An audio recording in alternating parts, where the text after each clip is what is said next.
piccerino chi giocava a mezzo al paese in Taciomara, veniva tanta gente che passava, coeva l'acqua e collaborava.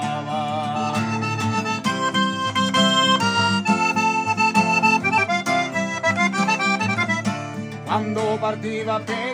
a Fontana, uno cestello che ne nasce cambardata, uno pezzo di pane e boccolaro, e stello me paese di Molaro. E guardate sto bello paese, e guardate che belli colori, i cinesi sono belli cioreggi, le landate che sono profumati, e luciaro di tutti i giorni, a chiamare lo sento do cori, paradiso del figlio signori,